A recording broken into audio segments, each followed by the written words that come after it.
कोपरगांव के आंदोलन में यमदूत बनकर क्यों पहुंचा एक शख्स, आखिर क्या है इसके पीछे की वजह। कोपरगांव शहर में आवारा पशुओं का मुद्दा दिन ब दिन गंभीर होता जा रहा है और नागरिकों की सुरक्षा को लेकर चिंता बढ़ गई है। इसी गंभीर समस्या को लेकर बुधवार 19 अगस्त को कोपरगांव में सर्वदलीय जन आक्रोश आंदोलन किया गया। सुबह करीब 10:30 बजे छत्रपति शिवाजी महाराज स्मारक के पास से शुरू हुए इस आंदोलन में विभिन्न राजनीतिक दलों के पदाधिकारी, सामाजिक कार्यकर्ता, नागरिक और बड़ी संख्या में विद्यार्थी शामिल हुए। आंदोलनकारियों के अनुसार आवारा पशुओं के कारण अब तक कोपरगांव में 2 नागरिकों की मौत हो चुकी है, जबकि कई लोग घायल हुए हैं। इस वजह से आवारा पशुओं के मुद्दे पर तत्काल और स्थायी समाधान की मांग की गई। आंदोलन के दौरान नागरिकों ने हाथों में विभिन्न मांगों के पोस्टर लेकर नगर परिषद प्रशासन के खिलाफ नाराजगी जताई।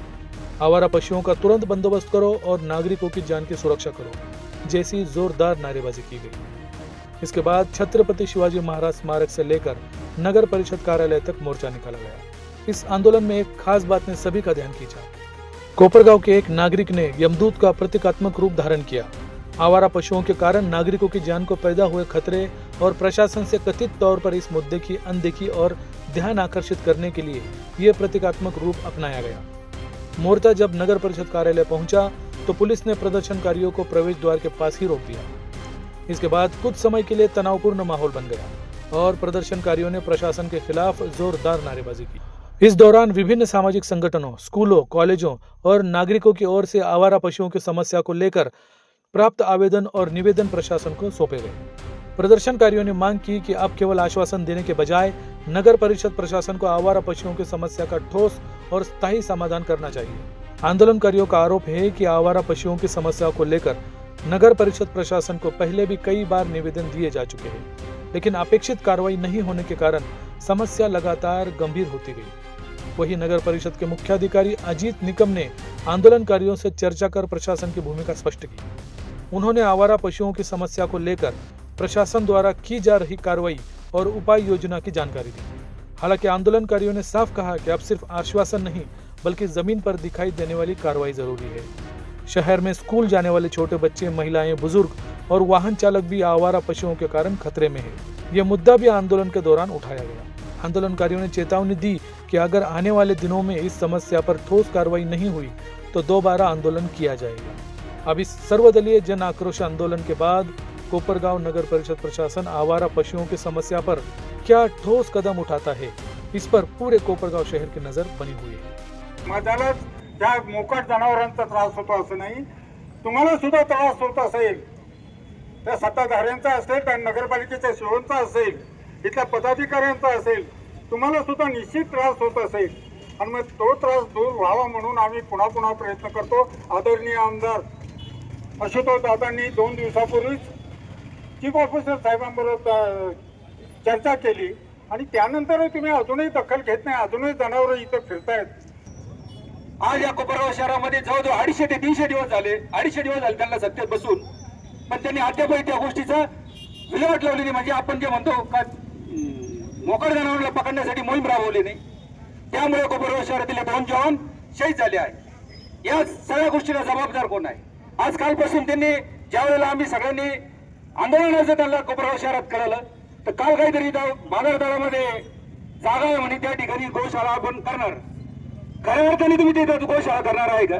मग काल त्या ठिकाणी तुम्ही गेले असताना तुमच्या नगरसेवकांचे तुमच्यावर भांडणं का झाले? मग आमच्या भागात नको गोशाळा म्हणून, म्हणजे तुम्हाला पाहिजे ते तुम्ही करू शकता। कोपरगाव शहरातील नागरिकांना खोटे बोलून मतं मिळवले, सत्ता मिळवली आणि आज या कोपरगाव शहरातील नागरिकांना पुन्हा एकदा खोट्याच्या मागे जायला लावताय का या ठिकाणी गोशाळा करणार असेल तर करा, पण कोपरगाव शहरातील नागरिकांना भेटीस करू आणि कोपरगाव शहरातील नागरिकांना सांगा मी हे काम करू शकत नाही, माझी कॅपॅसिटी नाही। सगळ्या कोपरगाव शहरातील नागरिक ते करतील। हे मोकाट जनावर सुटलेले ना गावामध्ये, बरोबर आहे की नाही? बाकीचे काही मोकाट जनावर आहे कोपरगाव शहरामध्ये, त्यांचा पण बंदोबस्त झाला पाहिजे। ही आमची मागणी आहे महाराष्ट्र नवनिर्माण सेनेच्या वतीने व इतर अजून सर्व पक्ष त्यांच्या वतीने लवकरात लवकर आहे ना याचा छडा लावावा असं मी सांगतो। जय हिंद, जय महाराष्ट्र। लोकांकडे मत मागत होतो, त्या मत मागताना लोकांना आपण प्रत्येकाला सांगत होतो का आम्ही 100 दिवसामध्ये मोकाट जनावरांचा प्रश्न या ठिकाणी मार्गी लावू। तुम्ही खुर्चीवर बसल्यानंतर तुम्ही ते विसरून गेले का? तुम्हाला लोकांची काळजी नाही का? फक्त मत मागताना तुम्हाला लोकांना खोटे आश्वासन द्यायचे होते। आज हा कोपरगाव नगरपालिकेचा जो 100 दिवसाचा जो भोपळा होता तो या ठिकाणी फुटलेला आहे. मित्रांनो, मला सांगायला अतिशय वाईट वाटतं या ठिकाणी का आपल्या या दोन निष्पाप जीवांचा या ठिकाणी मृत्यू गेलेला आहे. आज आम्ही त्या विकासजी डुमरे यांच्या घरी गेलो. 2 त्यांना लहान मुलं आहे, एक मुलगा 1लीला आहे, एक मुलगा 5वीला आहे. आज त्यांची घरची परिस्थिती एकदम भयानक आहे. आज कोपरगाव नगरपालिकेने या ठिकाणी त्यांना काहीतरी मदत या ठिकाणी जाहीर करायला हवी, नाहीतर त्यांना नोकरीमध्ये तरी कुठेतरी नगरपालिकेमध्ये त्यांच्या परिवारातून माणसाला घ्यायला हवं. कोपरगाव नगरपालिका जर अशाच पद्धतीचं निष्क्रिय काम करत असेल तर अतिशय वाईट परिस्थिती या कोपरगाव शहराची होईल. दुर्दैवाने 2 नागरिकांनी आपला जीव गमावलेला आहे आज आणि काही नागरिक जखमी आहे.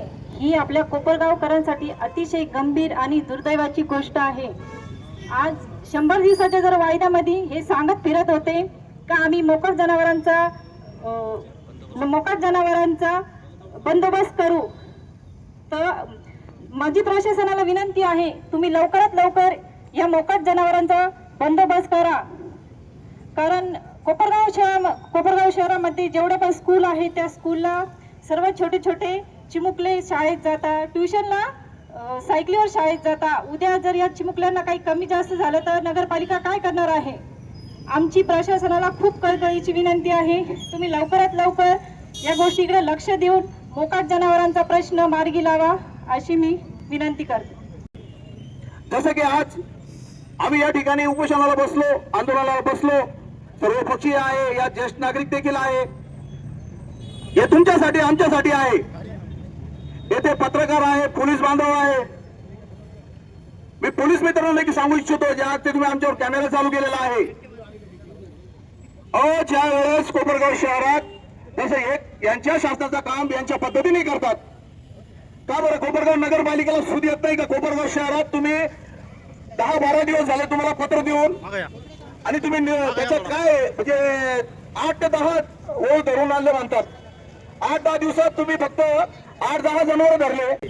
सर्वजण गावात फिरतात, सर्व जनावर मोकार आहे आणि यांना सगळ्यांनी माझी एक विनंती आहे की सगळ्यांनी घास टाकणं, चारा देणं यांना गाईला बंद करावं.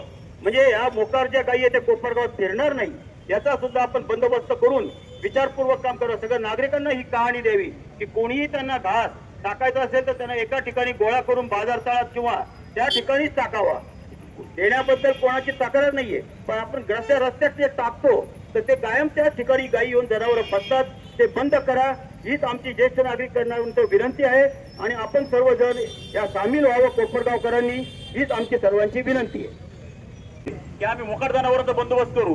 परंतु मोकाट जनावर कमी होण्याऐवजी मोकाट जनावर वाढतच चाललेले, ते जनावरातले असतील किंवा माणसातले असतील ते वाढतच चाललेले कोपरगावमध्ये, अशी परिस्थिती या ठिकाणी तयार झालेली आहे. आणि सर्वात महत्वाचं की आता या 2 निष्पापचे बळी गेलेले यांची काय चूक होती. कोपरगावमध्ये आल्यानंतर शहरामध्ये सुरक्षित वाटलं पाहिजे. ते सुरक्षित वाटायला सोडून या ठिकाणी प्रत्येक चौकामध्ये जनावर बसलेले असतात आणि ते जनावर नुसते बसत नाही, ते एकमेकावर हल्ले करतात. कालच खडकी भागामध्ये 2 वळूंची मोठ्या प्रमाणात झुंज झाली. जवळजवळ 1.5 तास त्या ठिकाणी झुंज चालू होती. नशीब असं का त्या ठिकाणी कुणाचा बळी गेला नाही. परंतु ही फक्त बळी जाण्याची घटना नाही, तर अजूनही 3 जण दवाखान्यामध्ये या जे हे झालेले होते, वळू झालेले होते, त्यांच्यामध्ये 3 जण ऑलरेडी ऍडमिट झालेले.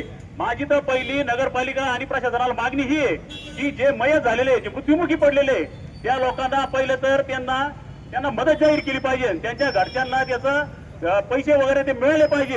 कारण पुढे जग हे काही सोपं नाही. यांना लहान मुले आहेत, त्याच्यानंतर त्यांचा पुढे संसार चालला पाहिजे. या दृष्टीने सुद्धा सखोल विचार करणं गरजेचं आहे.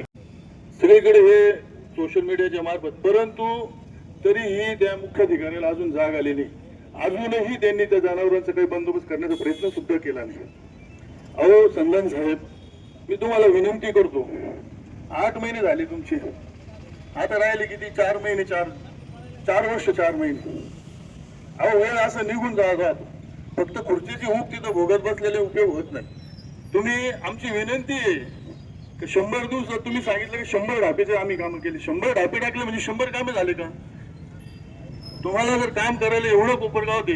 आज कोपरगाव शहरात 2 आमदार आपल्याला लाभलेले आहे, दोन्ही पण तरुण आहे. तरुण आपण फक्त आपली कला दाखवायची आणि दोन्ही आमदारांना एका वेळीस आपण सांगड घालून, आज तुमचं राज्य सरकार आहे, केंद्र सरकार आहे, परंतु तुम्ही तेच रडत असतात. वरचे नेते पंडित जवाहरलाल नेहरू बद्दल बोलतात, गांधी बद्दल बोलतात, इंदिरा गांधी बद्दल बोलतात. आणि तुम्ही इथं 2017 साली आमदार कोण होते, 21 मध्ये प्रशासक कोणाचं होतं, अरे हे किती दिवस तुकडे गाणार. अरे काम करायचं असेल तर 2 पावलं मागं पुढे येऊन तुम्ही आशुतोष दादाकडे चला, त्यांना घ्या. काही दिवसापूर्वीचीच गोष्ट सांगतो. मी 2 पाऊल रात्री जेवण झाल्यानंतर बाहेर निघालो होतो.